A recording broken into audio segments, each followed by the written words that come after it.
Hello, luthiers. This is Cody with Metropolitan Music. I am recording a quick and very rough video about this adjustable peg shaver that we manufacture and distribute here at Metropolitan Music.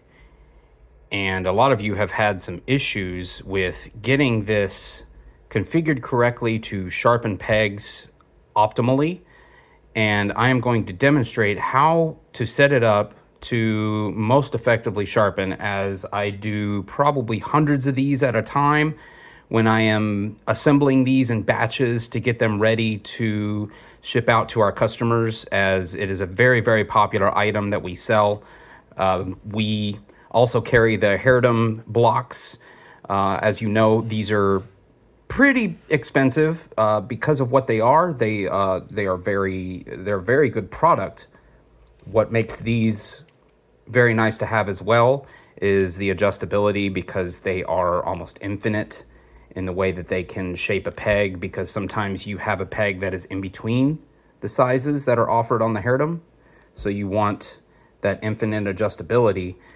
These offer that for you, as well as this is a one-stop shop, whereas you need to have several of these blocks for different size violins. If you have violins in your rental fleet that go all the way down to 1/32 size violins, you need several of these blocks that are pretty expensive per block to be able to handle that, whereas this guy will shave all the way down to pretty small size violins. I think it goes down to like a quarter size violin. So anyway, without further ado, let me get into how to set this up. Now, if you pull this out of the box straight from us, or straight from where you order it, since we distribute these to international as well,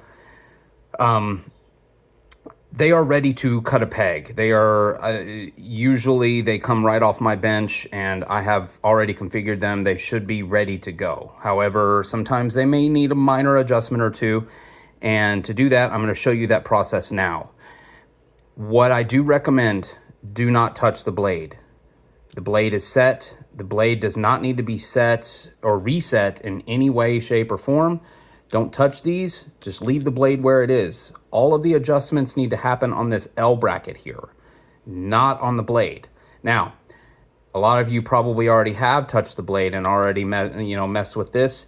If that's the case, what you want to do, now I have a tool already made that already works this gap for me. I just insert this into the plate when I don't have the L bracket on there, and I'm able to set the blade exactly where I want it quickly because of my little tool, because I do hundreds of these at a time. But if you're working on yours specifically, just make sure, see if my macro lens will pick this up, that the protruding blade in there is maybe about 1/2 millimeter, and that it's even all the way across with the bottom plate.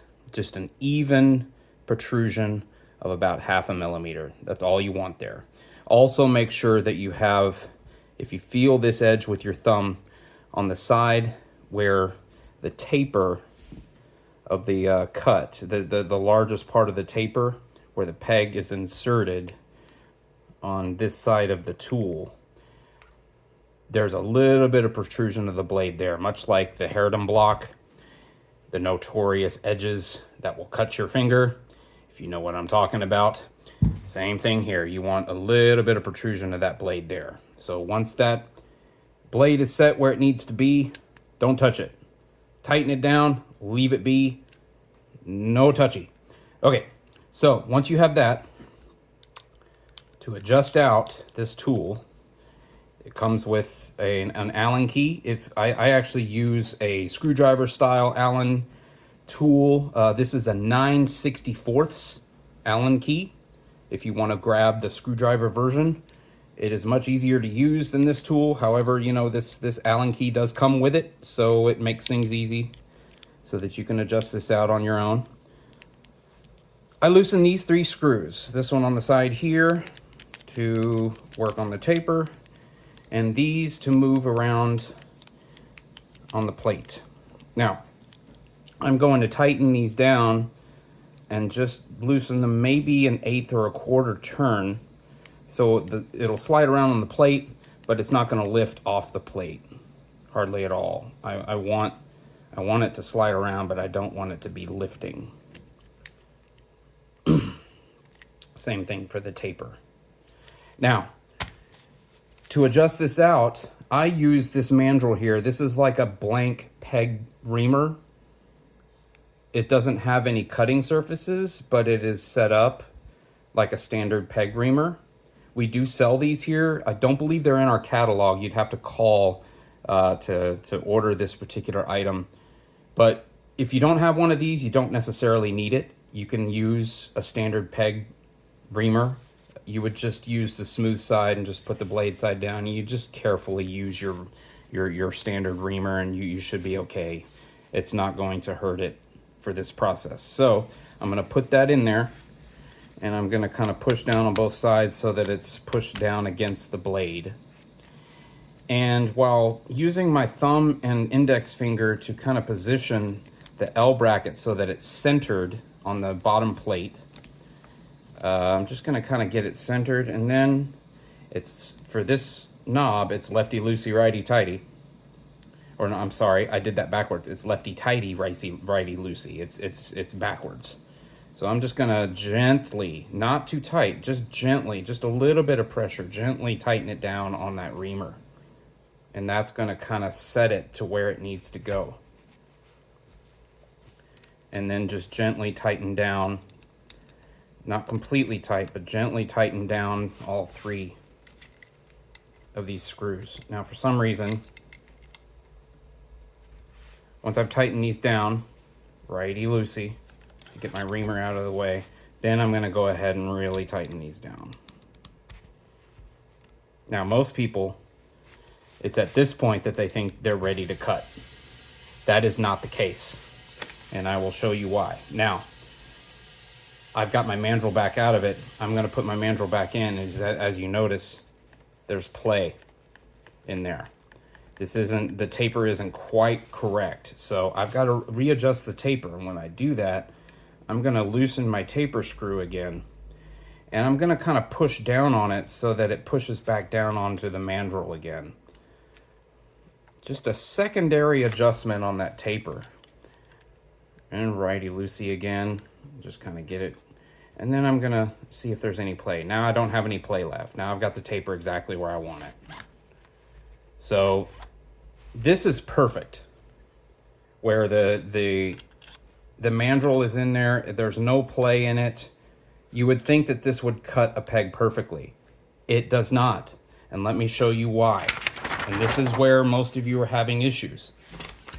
I inherited this sheet, and it's a packet of assembly instructions for this peg shaper that I inherited, that was clearly made on a typewriter with hand-drawn illustrations. It's kind of cool to look at and flip through. But as you can see from this illustration, it's showing. Let me see if I can configure it correctly. But it is showing this as an illustration here. And as you can see by this illustration, it is asking that you put just a little bit of daylight on this V groove right here on the cutting side where the blade side is. You got to have that little sliver of daylight, as they say down here, to really get this to effectively cut.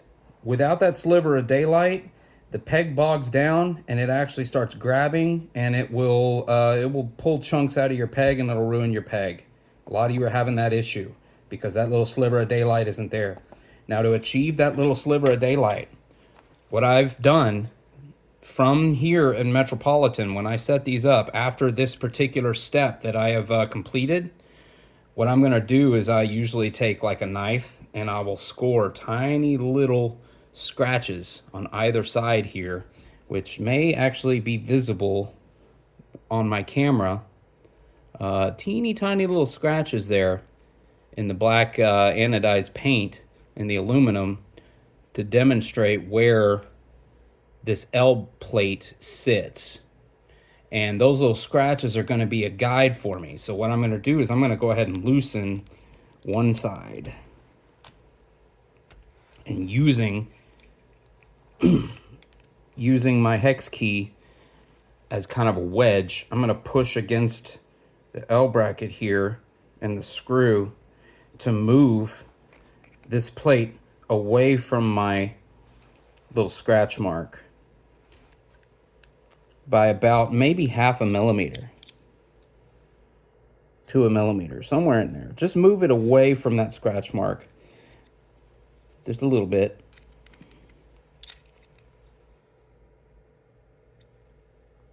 And then tighten it back down.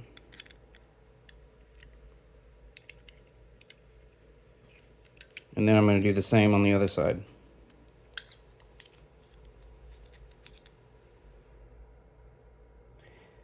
By the way, you're probably going to put, you know, a few little scratches and dings in the body of your tool here, making these adjustments.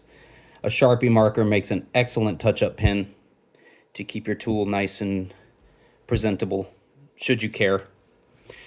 So once I do that, I pull these away from the marks as evenly as I can just by visualizing them.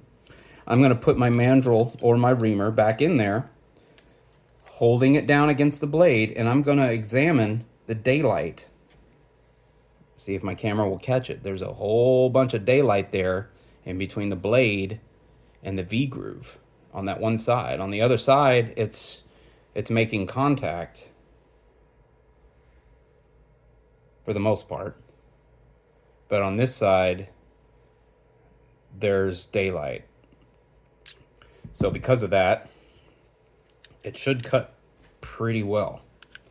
So let me grab a peg here and see what we got. Now with this particular model, you don't want too much of a grab. You want to barely cut with it. Don't push too hard either. Let the blade do the work. And as you can see, that I almost have too much daylight. Like that was almost 2 millimeters of daylight.